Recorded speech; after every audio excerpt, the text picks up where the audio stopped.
let's begin with our extinction segment. We usually begin over there.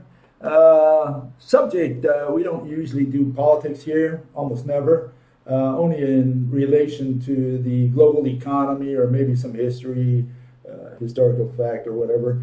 But here was an interesting tidbit this week. We had good old Assange, Julian Assange, WikiLeaks founder, and he was left off the hook by the Justice Department. Reached an agreement with Julian Assange to plead guilty to a single felony count of conspiring to unlawfully obtain and blah, blah, blah, okay?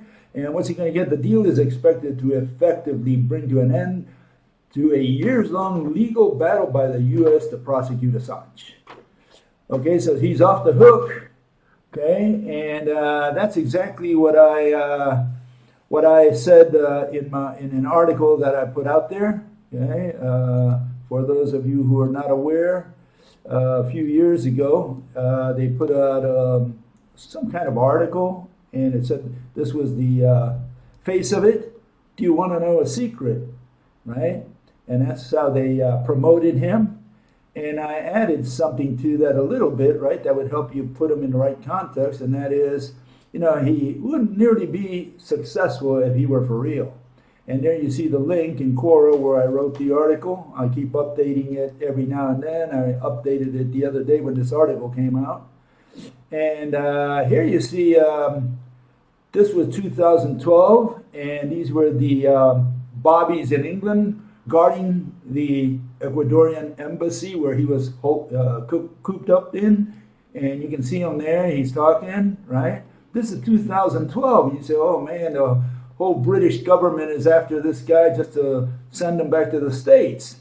And just 5 years later, you know, he was still out there hiding from everything, from everyone in the Ecuadorian embassy. And here you see him out on the streets with his girlfriend, who became his wife, right? They had 2 kids, all under the auspices of the British government.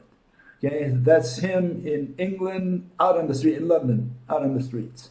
So, well, that's just a little tidbit for you. So you can check the link there and go to Quora and find out what the story of Assange really is from my point of view. Okay.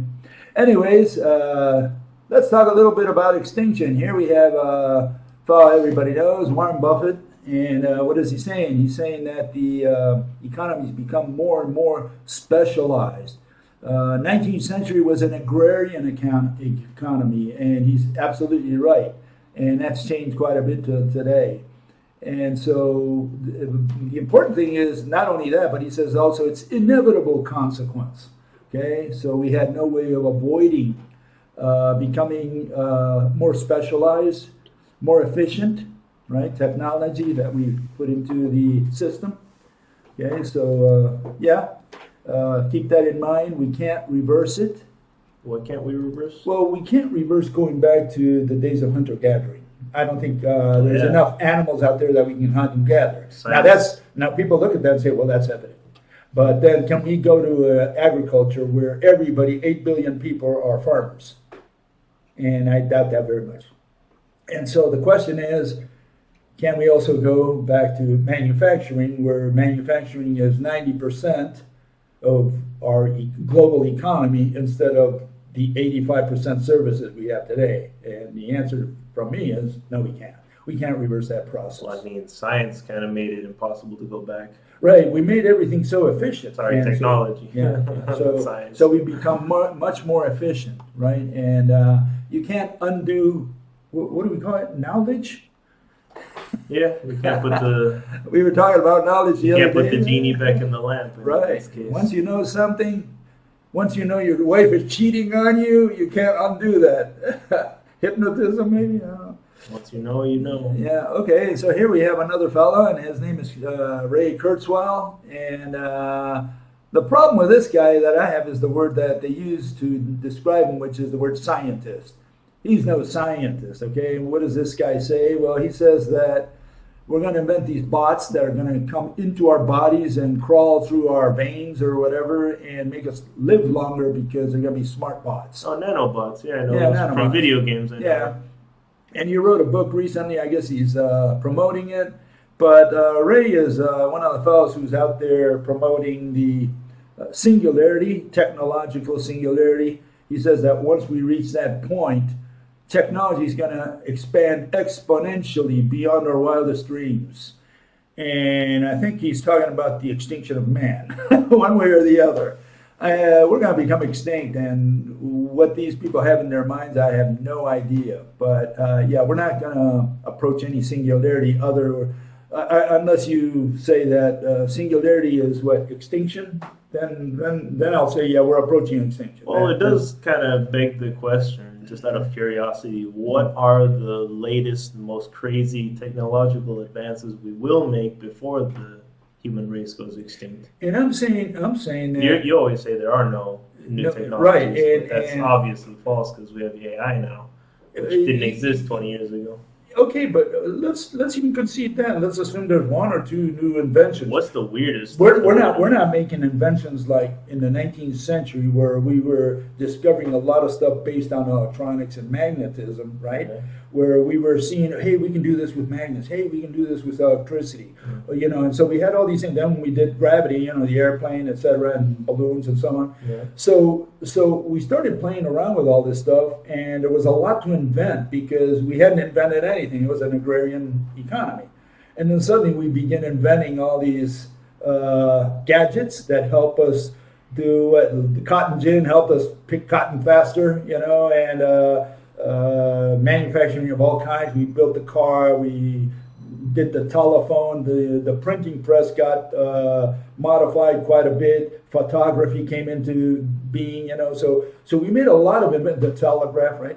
And so we made a lot of inventions that suddenly, you know, brought us into what we'll call it the 20th century, like to modern age.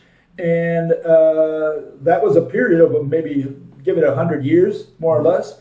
And now that's over. 1980, we started the service economy, and manufacturing. Anything that we invent today is not going to blow the field wide open in manufacturing. That's what I'm saying. So whatever we invent now is going to be marginal increase in from an economic point of view. You know, it's not going to increase our manufacturing base at all. Yeah, obviously. Manufacturing is on the way out. That's because we already came up with the machines that build machines, so now we don't need Exactly. people in manufacturing besides the guys who fixed and build these machines. And so what I'm saying is we're the question. moving The into... question was more, what are the weirdest technologies that we will assemble before the human race goes extinct? And I'm What's saying, the weirdest stuff that AI and such is going to show us? Well, my answer to that also is the Jules Verne kind of thing. Yeah. You know, when Jules Verne in the 19th century, what was it, 1890 thereabout, he said, look, man is going to travel to the moon. Well, at the time it was science fiction, it was impossible fantasy, right? Okay. And for those who believe that we went to the moon, you know, eventually we went to the moon. And if not humans, many will at least concede that rockets have gone to the moon, right? And so the question is, you know, that was something that was in the cards. That was something within the possibilities within physics. Whereas, you know, if you say, look, we're going to invent going through the fourth dimension. Okay, yeah.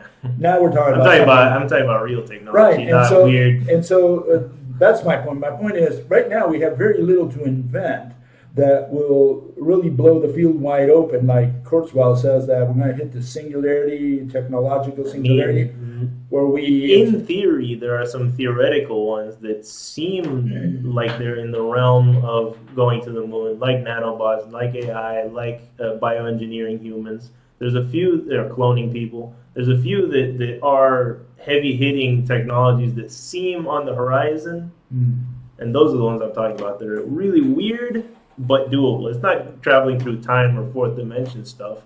It's graspable. Yeah, but Things the question is, will they change our way of living or really blow the field wide open? In the sense theory, that they do. Not blow the manufacturing. But then It's not going to bring back what we need. It's not going to bring back the manufacturing age. That we agree. but it will unravel some very important strands of the fabric of society. Yeah, that might be true, but I mean, That's but my point is, what can we imagine? Because one thing, before you can build something, you have to imagine it, right? Jules Verne again, if he says, Yeah. "Hey, we're going to go to the moon with a Nanobots. rocket or whatever," This guy's talking about he had- nanobots. right, That's okay. envisionable. Okay, so you can envision something like that, and you Yeah. can say, okay, if I can envision it, I may be able to manufacture it, right? Maybe. But if we cannot even envision new things that we need, Nanobots, again, that's one that you can envision. yeah, that goes through our bodies. Yeah. Yes. Micro robots that Now go through our that bodies. does sound quite science fiction, but concede. Let's concede it. Let's That assume one would that's be a true. weird one. But that's got to do with health, I guess, in Yeah. that sense, Yeah, right? yeah, In that yeah. context.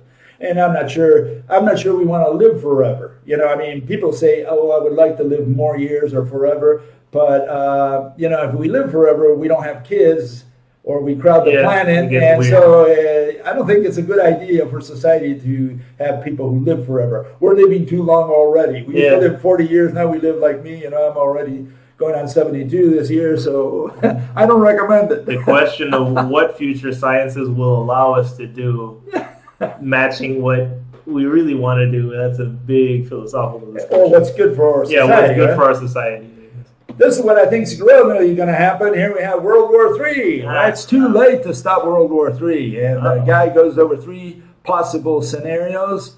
He says not one of them is probable. And what is he talking about? He's talking about, there could be a war because of Iran and the Middle East. There could be a war with China, another one with Russia because of the Ukraine war. And he suggests that none of them is probable, okay? But my take on that is that the human race is coming to an end. Really, let's put it a little more global. The mammals are coming to their what is known as the sixth mass extinction.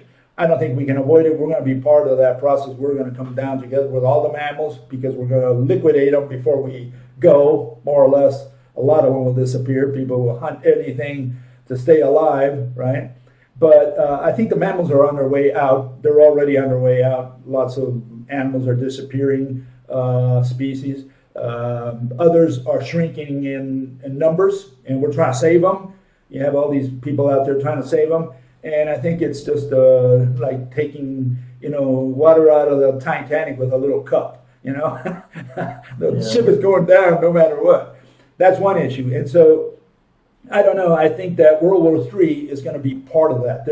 At the last moment when all is lost, I think some people will start pressing the button. They won't care. They won't give a damn. There is a big rise of nihilism and hopelessness kind of in the air, I notice, with a lot of people. Kind of goallessness and stuff. And that, I think, would contribute to people pressing the button also more, where they say, well, it's the end anyway, so let's see some fireworks. Kind of. Right. And that's what I'm saying. I hope that doesn't That's happen. one issue. The other issue, we have to superimpose on that. We have to superimpose on it the fact that we have Calhoun's experiment, and nature's doing Calhoun's experiment with us. So, we have all these autistic people out there, people who are homosexual, and we're saying that that's got a lot to do with the fact that we lost our genetic diversity. And that's the argument here. You don't have to agree with it, but it's something you have to research and take into consideration.